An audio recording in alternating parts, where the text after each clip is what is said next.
Good morning, students. Once again, I am before you for the student of class 10 with history subject. In previous topic, you had read what was the contribution, what was the role of romanticism, romantic imagination, and culture for the spread of nationalism in Europe. Dear students, you must have remembered that in previous topic, Austrian Chancellor Duke Metternich was remarked that when France sneezes, the rest of Europe catches cold. During the age of revolutions from 1830 to 1848, you had read some examples about this statement. And here,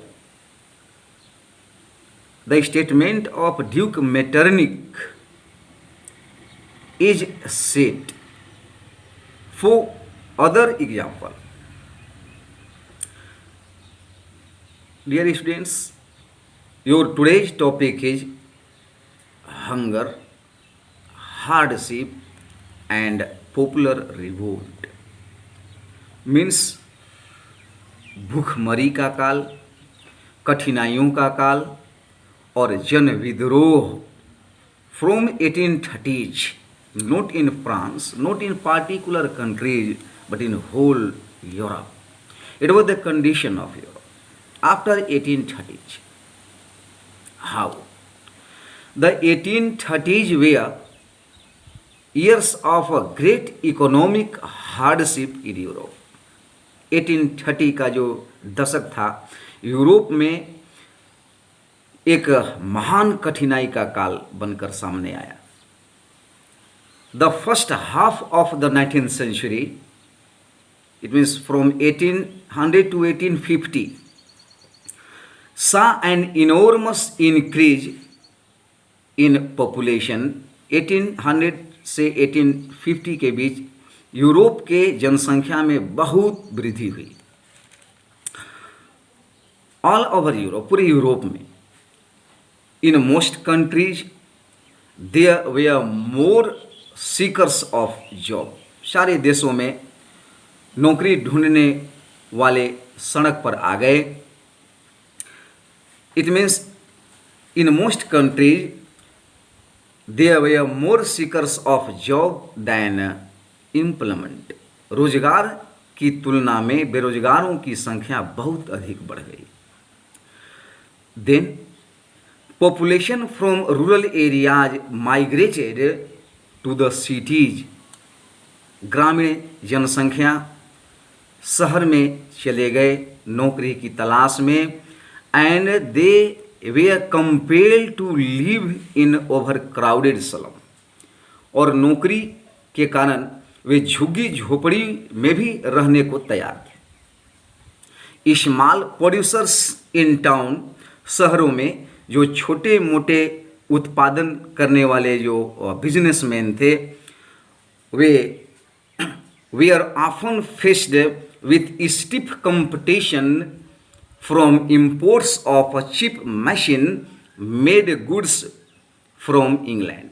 शहर के जो छोटे मोटे कारीगर और businessman थे, वह Britain से आए हुए सस्ते मशीनीकृत कपड़ों से उनका बहुत ही बड़ा कंपटीशन हो रहा था.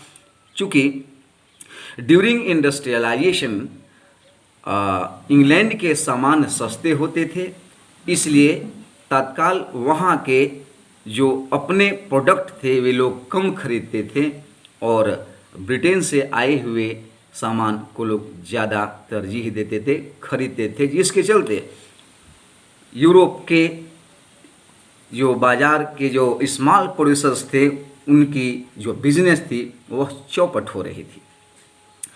where industrialization was more advanced than on the continent. You have read in previous class that industrialization started in England from the mid 18th century, from the Manchester place. And then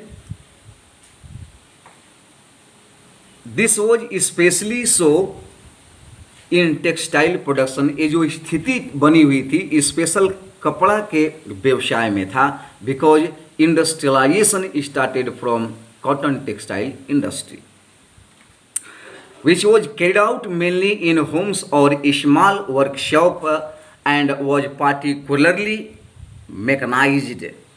सबसे पहले industrialization cotton industry से start हुआ, इसलिए बाकी Europe के जो वस्त्र से रिलेटेड, कपड़ा से रिलेटेड जो व्यवसायी होते थे उनका बिजनेस बहुत ही प्रभावित हुआ इस इंडस्ट्रियलाइजेशन से. In those regions of Europe, Europe के उन क्षेत्रों में, उन देशों में where the aristocracy still enjoyed power, 1830 तक भी जिन देशों में कुलीन तंत्र राजाओं के द्वारा शासन किया जाता था, वहाँ तो स्थिति और भयावह थी, वहाँ तो स्थिति और दयनीय थी. And then where in those regions peasants struggled under the burden of feudal dues. वहाँ के किसान सामंती शुल्क के बोझ तले दबे हुए थे, इसलिए संघर्ष बार बार कर रहे थे. एंड ओब्लिगेशंस, जिम्मेवारी तले दबे हुए थे इन राजाओं के. Then the rise of food prices, आवश्यक सामान की कीमत, खाने की वस्तुओं की कीमत में बहुत वृद्धि हुई. Specially when year of bad harvest, specially उस वर्ष जब फसल नष्ट हो जाया करता था बाय हेल और बाय ड्राउट, सूखा या फिर ओला से. Led to widespread pauperism, तब व्यापक दरिद्रता, व्यापक गरीबी फैल जाती थी इन स्थितियों में. इन टाउन एंड कंट्री, पूरे देश में और शहरों में. So the 1830s is referred as the year of economic hardship in Europe. So here student, you have a question, you should write. Question is, you can write, explain any 5 economic hardship. Explain any 5 economic hardship that Europe faced in the 1830s. Once again, explain any 5 economic hardship that Europe faced in the 1830s. You can write in other ways that why was 1830s a year referred as the year of hunger, hardship and popular revolt. Now in next topic, when it was the condition of in European countries, then once again a revolution started in France in 1848. According to the age of revolutions 1830 to 1848. What was the condition of France when revolution started in France in 1848? The year 1848 was one such year. 1848 का जो वर्ष था, ऐसा ही एक वर्ष था, ऐसा ही एक साल था. फूड शॉर्टेजेज, अनाज की किल्लत हुई. एंड वाइड स्प्रेड अनएम्प्लॉयमेंट, व्यापक बेरोजगारी के कारण. Brought in the population of Paris, Paris की जनसंख्या, पेरिस की जनता आउट ऑन द रोड, सड़कों पे आ गई. बैरिकेड्स वेयर इरेक्टेड, जो बैरियर होते थे लगाए गए। And Louis Philippe the emperor the head of France who was restored in 1830s once again removed Louis Philippe जो 1830 में फ्रांस का सम्राट बनाया गया था, कॉन्स्टिट्यूशनल हेड बनाया गया था, उसे हटा दिया गया। It means Louis Philippe was force to flee and a national assembly proclaimed, election हुए और एक नेशनल असेंबली की घोषणा की गई। And the time once again France declared as a republic like the 1792। It means after the revolt of 1848 France declared as a republic in 1848 twice. दूसरी बार फ्रांस में ऐसी स्थिति हुई। And the national assembly now proclaimed that granted suffrage to all adult male above 21 year। इस Republic के दौरान 21 वर्ष से अधिक के उम्र के लोगों को वोट देने का अधिकार मिला। And granted the right to work, और सभी बेरोजगारों को रोजगार देने की बात कही गई। नेशनल वर्कशॉप टू प्रोवाइड, राष्ट्रीय कारखाना बनाए गए। Industries factories way established for the provide of job for unemployed people, और ऐसे कारखाने वगैरह सेटअप किए गए। So you can write second question from here. Your question is how did France become a republic in 1848? Once again, how did France become a republic in 1848?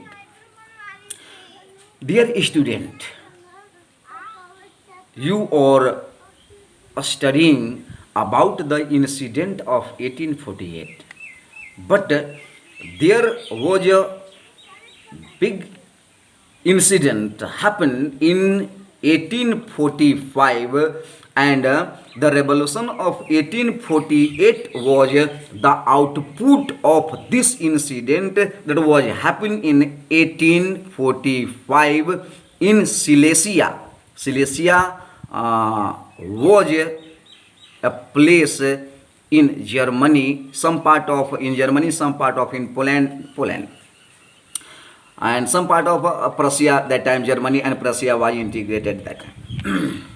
So what was the incident happened in 1845?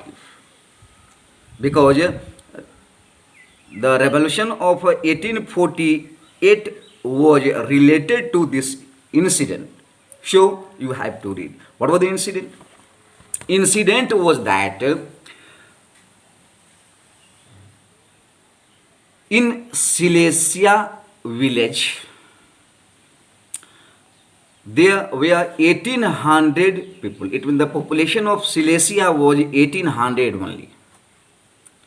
And cotton weaving is the most widespread occupation. उस गांव के लोगों का मुख्य धंधा, मुख्य पेशा सूती वस्त्र बनाना था, बुनना था, बुनकर थे। The misery of the worker is extreme. वहाँ के लोगों की जो भूखमरी थी असाध्य थी, बहुत ज़्यादा गरीबी थी वहाँ। The desperate need for jobs, नौकरी की बेताब थी लोगों में। Has been taken advantage by the contractors, इस बेताबी के कारण वहाँ के बुनकर अपने कॉन्ट्रैक्टर से एडवांस पैसा लिया करते थे और उनका काम करते थे। इस बेताबी के कारण the contractors to reduce the prices of the goods, उनकी वेजेज को, उनकी मजदूरी को एकाएक घटा दिया बाय द आर्डर। एक तो पहले से गरीबी, एक तो पहले से स्थिति खराब थी, ऊपर से contractor declared that the wages of the weavers will reduced, उनकी मजदूरी घटेगी। देन तब क्या हुआ? ऑन 4 जून एट 2 PM, 2 बजे दिन में 4 जून को, a large crowd of viewers, बुनकरों की बहुत बड़ी संख्या, इमर्ज्ड फ्रॉम देयर होम्स, अपने घरों से निकल गए, and marched in Paris, Paris की ओर गए, up to the mansion of their contractor, अपने अपने कॉन्ट्रैक्टर के घरों पर, एंड डिमांडिंग हायर वेजेज, ज़्यादा से ज़्यादा मजदूरी की मांग कर रहे थे ये सारे weavers. They were treated with scorn, ये सारे घृणा से भरे हुए थे, एंड थ्रेट्स अल्टरनेटली, और लगातार धमकियां दे रहे थे अपने कॉन्ट्रैक्टर को। फॉलोइंग दिस, इसके बाद ए ग्रुप ऑफ देम, उन्हीं लोगों में से कुछ लोगों की जो झुंड थी, fourth their way into the house, अपने अपने कॉन्ट्रैक्टर के घरों में घुस गए दरवाज़ा तोड़कर। इस मस्ट इट्स एलिजेंट विंडो, चमचमाती कीमती खिड़कियों को तोड़ डाले। पेन्स फर्नीचर जो घरों में होते थे सबके तोड़ डाले। पोर्सलिन, चीनी मिट्टी के बने हुए बर्तन को पोर्सलिन, ये सब तोड़ फोड़ डाले। अनदर ग्रुप, और दूसरा जो ग्रुप था, broke into the store house, ये सारे जो कॉन्ट्रैक्टर थे उनके घरों में जो गोदाम बने हुए थे कपड़ा का, जो जिनका वे व्यवसाय करते थे, and plundered it of supplies, वे सब छितरा दिए, फाड़ डाले। Of cloth which they tore to shred, सब तोड़ फोड़ डाले, छितरा दिए। The contractor fled with his family, सारे कॉन्ट्रैक्टर अपने परिवारों के साथ भाग गए। टू ए नेबरिंग विलेज, अपने पड़ोसी गांव में, विच, जहाँ, however refuse to shelter such a person, उनके पड़ोसी भी उनको अपने यहाँ रुकने नहीं देना चाहते थे इस सिचुएशन के चलते।